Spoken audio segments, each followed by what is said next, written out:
Well, alright. Today we're going to be doing some fun stuff, talking about some fun things. Not really. I'm just kidding, it's going to be good. We're going to be talking about the settlements, the beginning settlements of America. Alright, and how America came to be. America. So the first off, we're going to talk about the English and how they kind of settled over here. Because we've already kind of talked about Spain, and we'll get back into Spain later on.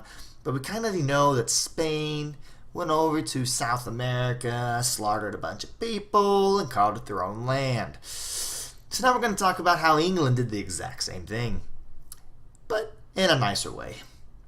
So we're going to start out in the late 1500s. All right, late 1500s, this king is like, King of England's like, hey, yo, we're going to start settling a new place way over in the New World is what they called it, North America.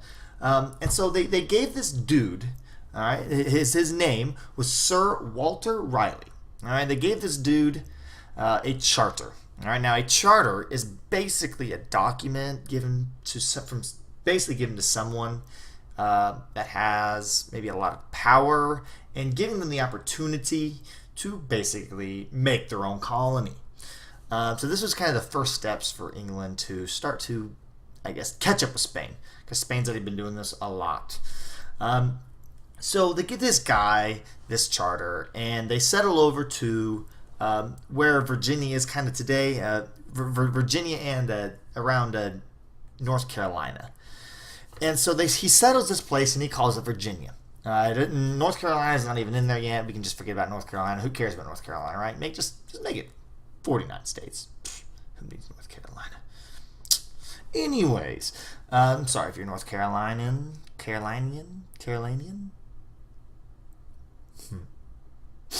So, he would then, a year later, he'd send off this other group, all right? He'd be like, oh, hey, there's another little island right off the shore. Maybe we could go and, settle that too. What he didn't know is there were some people that were living on that island, some Native Americans. All right, and this island was called the Roanoke Island. These people would have a very, very hard life. They would have no food. They couldn't find any food. They couldn't really grow any food. You're in the middle of the ocean. Not really ocean, but you're in salt water on an island. Usually salt water does not do well with crops, so they had no food. Now, there's a fly that just flew right in there. Never mind. Sorry, I got distracted. Anyways, so basically what happens is they're already running out of food, so it's hard for that, as well as the people that are already living there. A bunch of Native Americans. And these Native Americans were very nice. Of course, the people that went there aren't very nice because they're taking over their own land. I mean, if I was them, I would probably do the same thing. Just me, though. But the idea is that the Native Americans there did not like those people there, so they began to kill the people that started settling. It lasted about a year, and then the remaining people that were still left living, which was not very much, decided to run their little butts back to England. So they went off back to England, and the colony of that kind of the island didn't exist, basically. So afterwards, about 2 years later, some other dude thought, oh man, I can do that better, by the name of John White. All right, John White thought he was so good. He was a very, very popular artist at the time. So he thought that, it's gonna be easy. I could do this. So he brought over 150 other colonists, right, other people from England, and decided to try to settle that island again, even though it didn't work the first time. 3 months into it, he goes, okay, well, I got to go get some more stuff from England because I didn't learn that there's nothing here to do and to grow food with. So we went back to England, and as we talked about last week, we know that England and Spain are having a little war right now. So they are definitely not liking each other, which meant that this dude, John, could not quite get back to the colonies for 3 whole years. Okay, so he's just left these guys just to die, basically. He really couldn't help it. He wanted to go back, but because of the war, he couldn't really sail his ship back. So, as you're probably thinking right now, when he got back, they were all gone. We don't know what happened to him.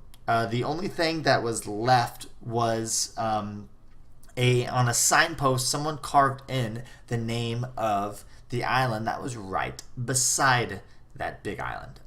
But he would never find the people, would never know what happened. He doesn't. We still don't know today. It could have been Native Americans that killed him.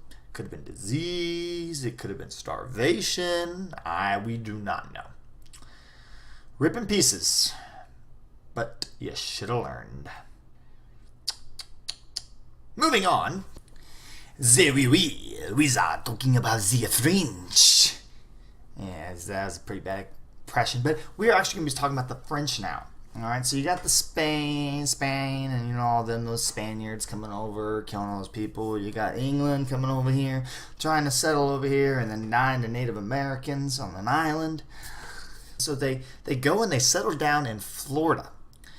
They make two little colonies down in Florida, and they were made up of Huguenots. So if you remember from last week, we talked about Huguenots, and Huguenots are those Protestant people. It's a kind of a slang word for Protestants. And we also talked about how New Spain was kind of over in that area and owned Florida. And so as you can kind of tell, the Spanish really do not like Protestants.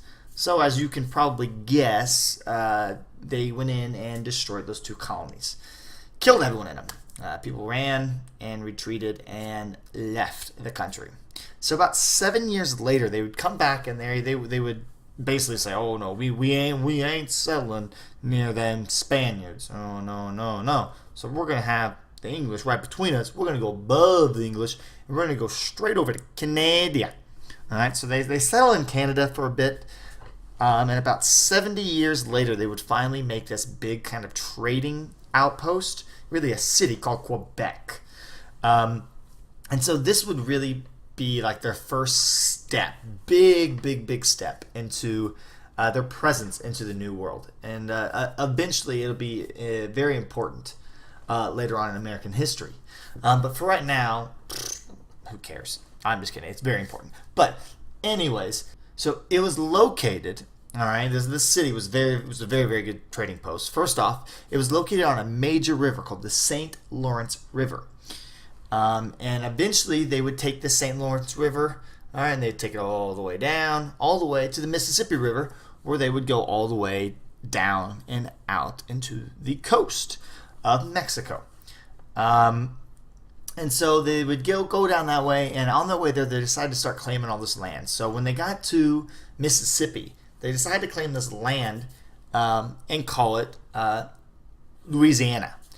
And so what they would do is they basically, when someone would claim a land, they would name it after something usually. And this guy, he was like a teacher's pet, all right, you know, those kind of people that, yeah, you know who I'm talking about. I was one of them.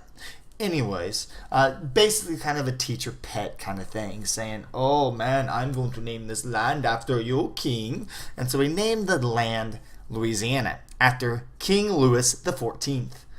And so kind of a, I don't know, you know, teacher's pet kind of thing. And the king loved it, obviously. But they would also, later on in the 1700s, they would settle in 3 different places around America that we still actually have cities in today. The first one would be Detroit, which is up there by Michigan. It's up there way up top north. Then they would settle in St. Louis in Missouri, again on the Mississippi River. And finally, they would make their way down to New Orleans, kind of over in that area of Louisiana, and basically Louisiana, Mississippi area, and they'd form a city there as well. All in all, though, these were probably the nicest Europeans to the Native Americans. So nice that they started actually taking up some of their culture, the natives' culture. They traded with them. Even the natives wanted to join the French. So that would be a big part later on in the war. Next, well, hello there. We're talking about the Dutch now. It's a pretty bad Dutch impression, but I say yes. Yeah, I'm not going to wear this anymore. Anyways, we're going to be talking about the Dutch settlements now in good old America. Alright, so the Dutch are some big, wealthy kind of trading people that love money. Alright, and they're not even very powerful. They just like money. And so they saw this idea of settling in the New World. Cha-ching! All right, so as you can think about money sound, that's all they hear. Okay, so they set up they basically come over to America, and they start settling around kind of between Delaware and the Hudson River, around that kind of area. It's pretty small area. All right, but they would basically call this land New Netherland. All right, it's basically the land back at home is the Netherlands, and so they would call this New Netherland, just like New Spain and New France, and New England, obviously. But the idea is they would basically settle over here for trading and for money, and so they would settle. They'd make a couple cities: New York, New Jersey, not really cities, states. New York, New Jersey, Connecticut, and Delaware. All right, so all four of those areas they would kind of start settling in, and so it was about 1626. All right, they would also buy the Manhattan Island from some Native Americans for $24. Only $24 for an island? Oh, I'll take that any day. All right, so they bought this island, and it would actually be, they called it New Amsterdam. Amsterdam is this really crazy place. There's a lot going on. It's an interesting place. Very interesting. Just kidding, it really is. But the idea of it is that this place, New Amsterdam, would actually be later named New York City. So if you can think of New York City on that big island, that is what we're talking about right now. So they would take that over, and what really brought people to the area was that they said, hey, you know what? You come over here to New Amsterdam, and you can practice any religion you want. And so a lot of people were like, oh man, I can go be a Protestant, I can be a Catholic there, and we're not going to be mean to each other. It's going to be awesome. All right, and so they had that all there, and then basically that was the way that they kind of got people to come to this country. So these are like the big three settlement areas, countries that decided to settle here in America. We have Spain, of course, but they're more Southern America, not really in North America right now. They're in parts of Florida, but that's about it. So these are kind of the steps. As you can kind of tell, we already kind of mentioned some of the colonies, 13 colonies. All right, and so we're going to talk about that later on and how they will get together and become America as it is today. Thank you for watching, and remember, do your homework.